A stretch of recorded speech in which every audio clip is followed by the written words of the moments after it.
The ink was still uncapped when a voice cut through the boardroom. "You are about to sign away your company's future." Every head in the room snapped toward the far wall.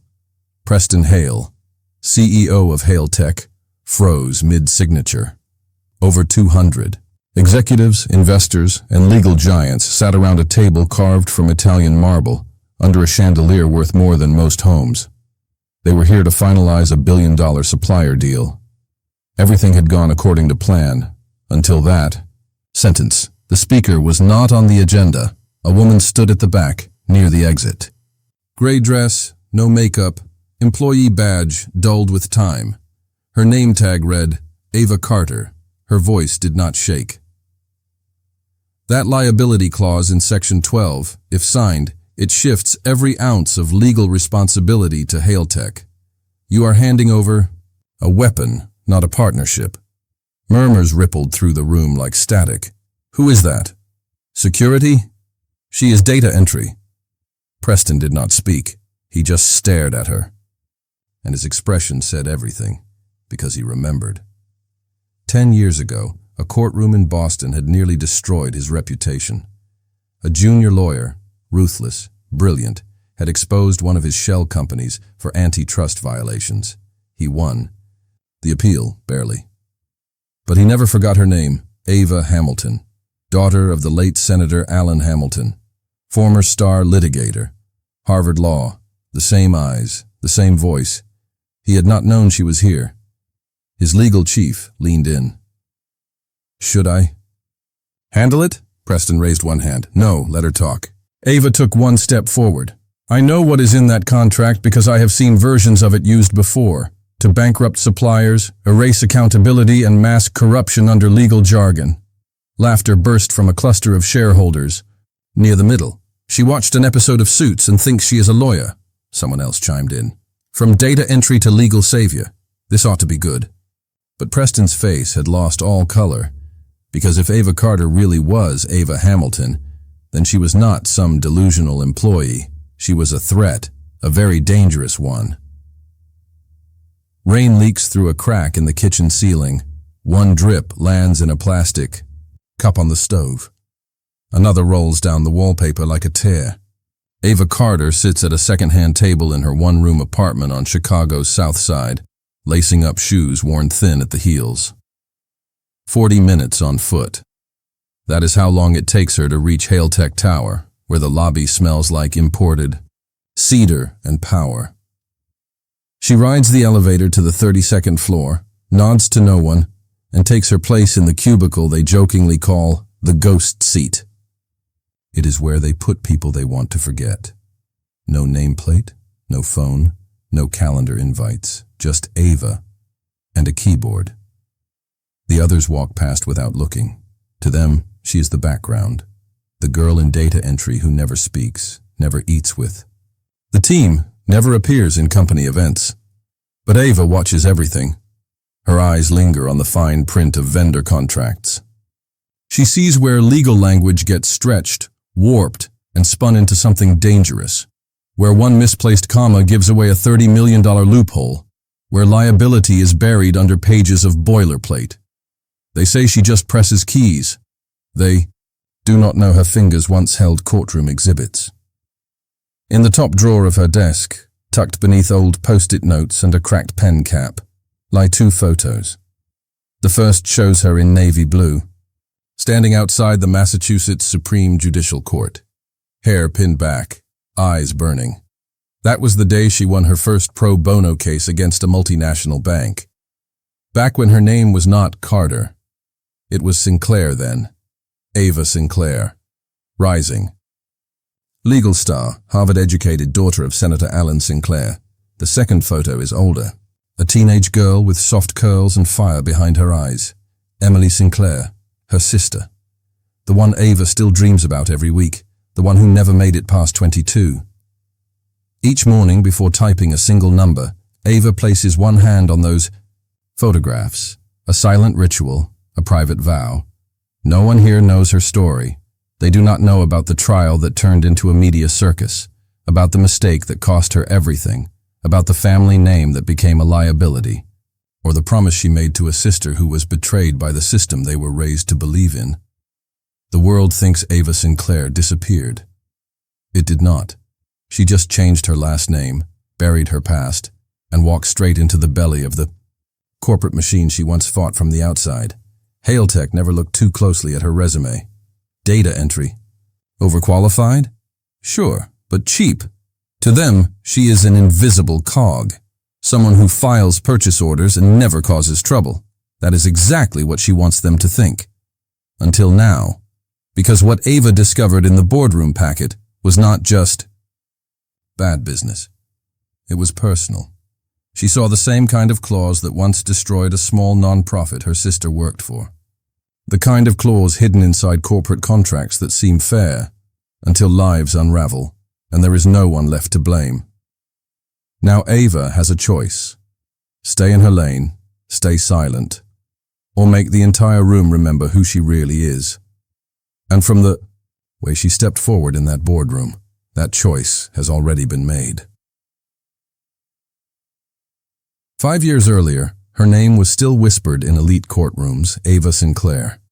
Harvard Law graduate at 25, senior partner at Sinclair and Holt by 30, known across the legal world as the contract surgeon, not for how she built cases but for how she sliced them apart.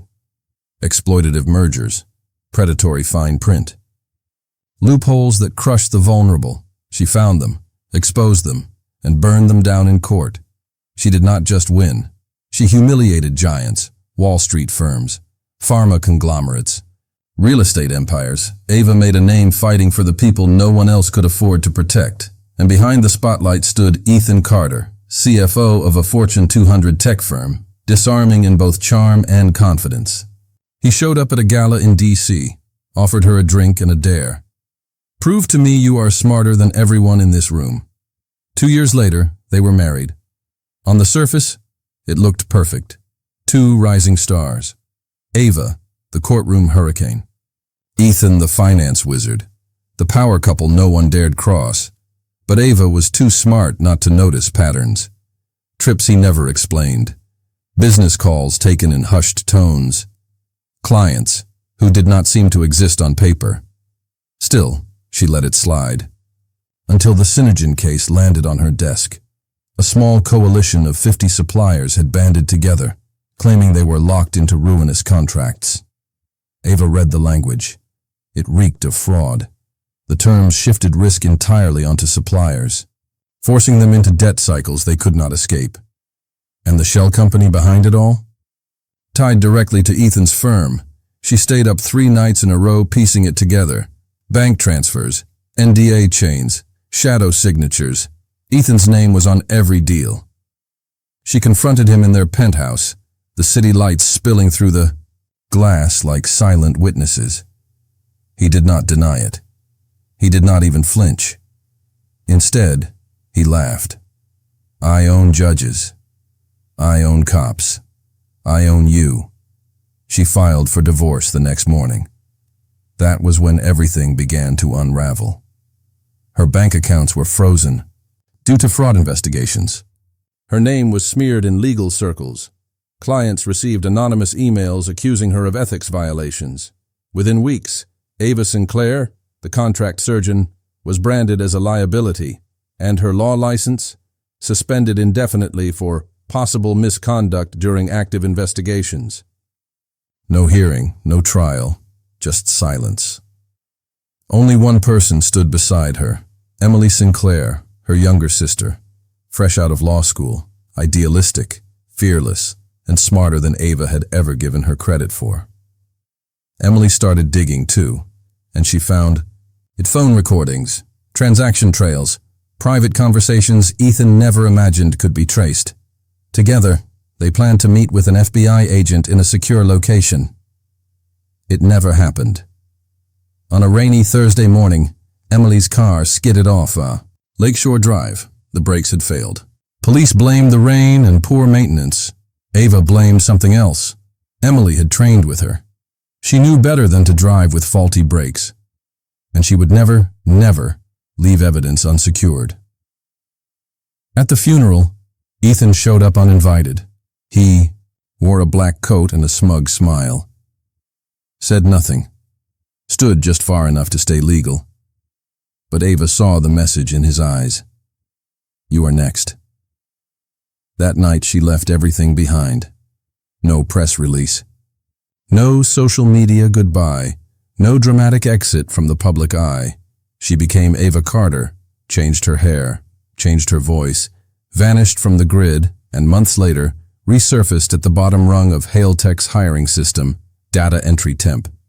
No background check flagged her. No one from her past recognized her. She was nothing now. Just another file pusher in a cubicle no one visited.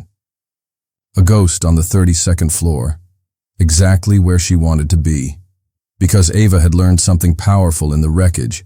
Influence does not live in titles. It lives in information. And now, she had both motive and proximity. The ones who helped Ethan. The ones who forged deals like Synergen. They were right here, shaking hands inside HaleTech's pristine boardrooms. The same types of men who looked at her and saw no threat. But Ava was watching. Quietly, precisely, patiently. And when the moment came, when the contract appeared in that boardroom, echoing the same poison that killed her sister, she did not stay silent. She stood, she spoke, and made the whole room remember that ghosts can still haunt. Garrett Stone does not flinch. The CFO lifts his chin and lets the silence stretch before delivering his verdict with a smirk. Is this supposed to impress someone?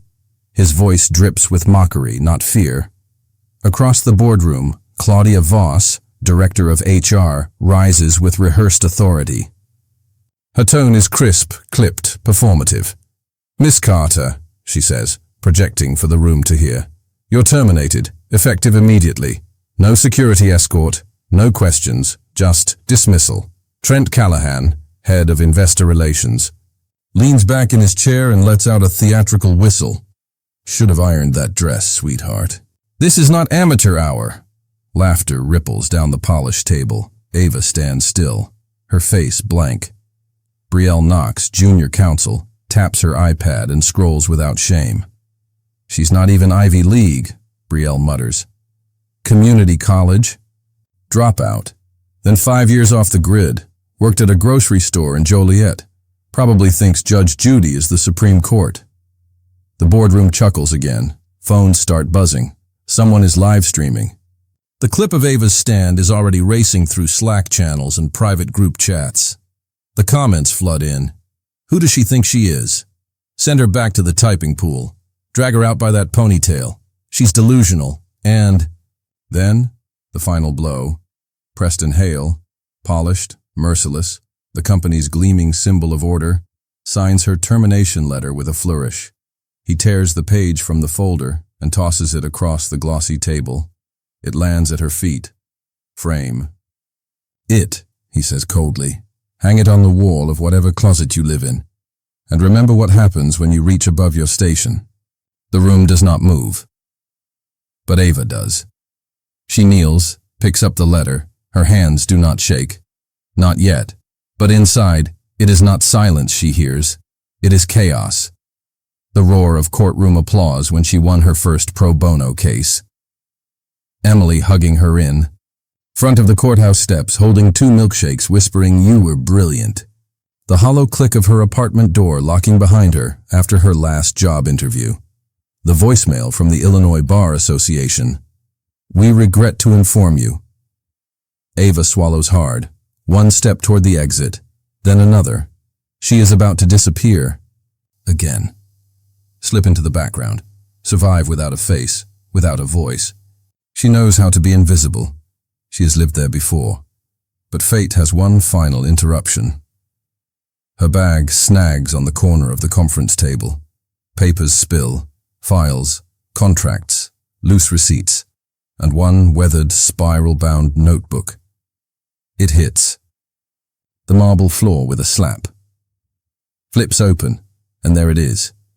Her sister's handwriting.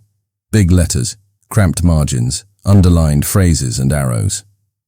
Emily always wrote like she was racing the clock.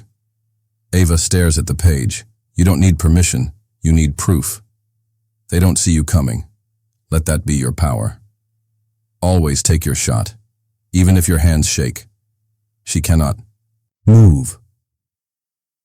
For the first time in years, she feels Emily's presence not as a memory, but as a mirror. Not gone. Not lost. Just waiting.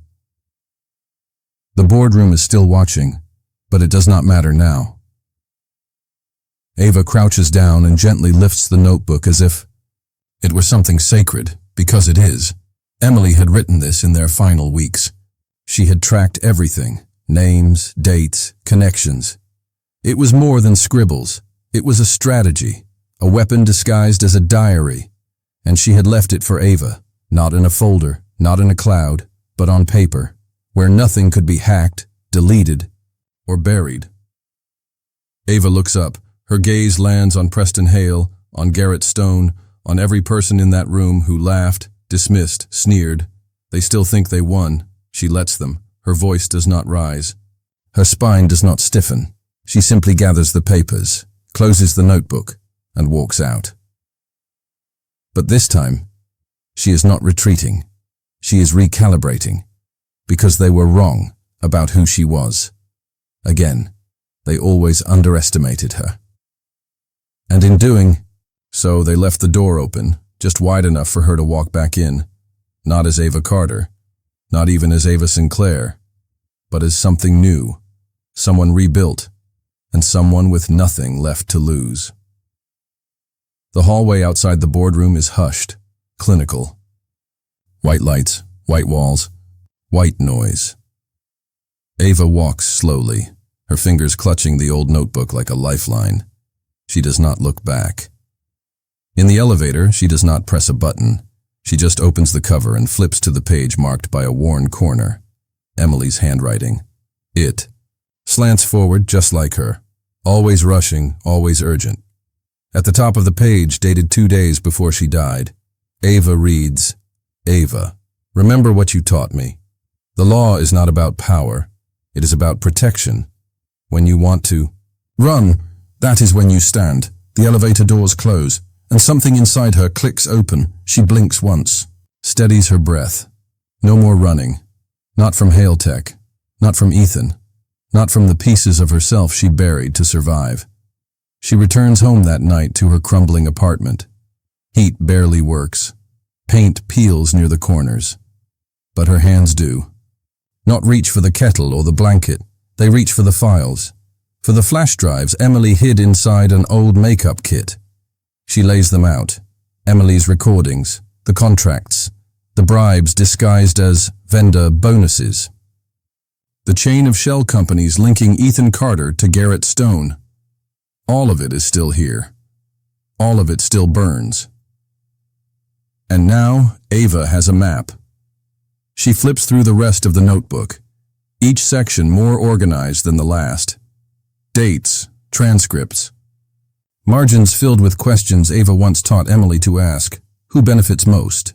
What clause is buried under goodwill? Where does the paper trail end, or get erased? Ava does not sleep. She reads until sunrise, until the city turns gray and the sirens start to wail outside her window. By morning, a plan begins to take shape. It is not rage that fuels her, it is clarity. Every time she was mocked, they gave her data. Every insult recorded is now evidence of bias. Every ghost moment she endured in silence becomes motive. Every non-disclosure they made her sign, now a trap they walked into. This is not revenge.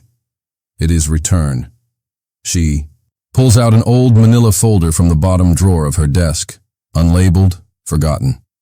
Inside is her original HaleTech onboarding packet, and tucked behind it, a forgotten addendum, a clause nobody else had noticed, because only Ava had written it. Years ago, when she was still Ava Sinclair and believed in backup plans. 1 sentence, 10 words. Enough to blow open the company's liability firewall.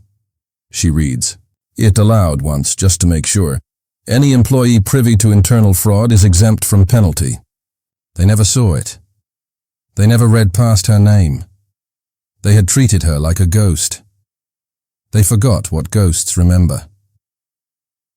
By noon, she is dressed again. Simple black slacks, the grey dress ironed clean, hair tied back tight.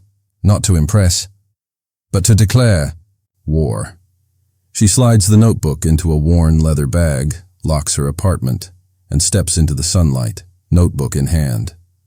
Not as Ava Carter, forgotten and ignored, but as Ava Sinclair, the woman Ethan Carter once tried to erase.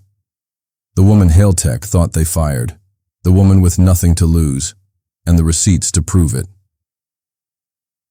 The boardroom is no longer loud, no longer electric with power plays or whispered threats. It is silent. Executives file out without making eye contact. Their shoes echo like confessions on marble floors. Some carry phones, some carry questions, but none carry certainty. At the head of the table, Preston Hale remains seated, face drained, hands trembling. The contract lies torn in half on the polished wood, a quiet casualty of arrogance. Behind him, two junior lawyers race toward the legal team's war room, emergency protocols, compliance disasters, liability spiraling out of control. But the damage has already been done. The company's internal live stream, meant to showcase their historic acquisition, had captured something very different. Not a triumph, not a closing, but a reckoning. The last frame of that live stream? Ava Sinclair standing, notebook in hand, eyes unblinking. It spreads like wildfire through group chats and Slack channels. The staff cafeteria goes quiet as people re-watch it, again and again. Some whisper, some cheer silently. Others just stare at their screens, not knowing what to feel, because for the first time in years, someone had spoken up, and the room had listened, even if it was just for a second. Outside the building, Ava walks with purpose, her stride calm, shoulders square, that same worn leather bag slung over her shoulder. Inside it, the notebook rests like armor.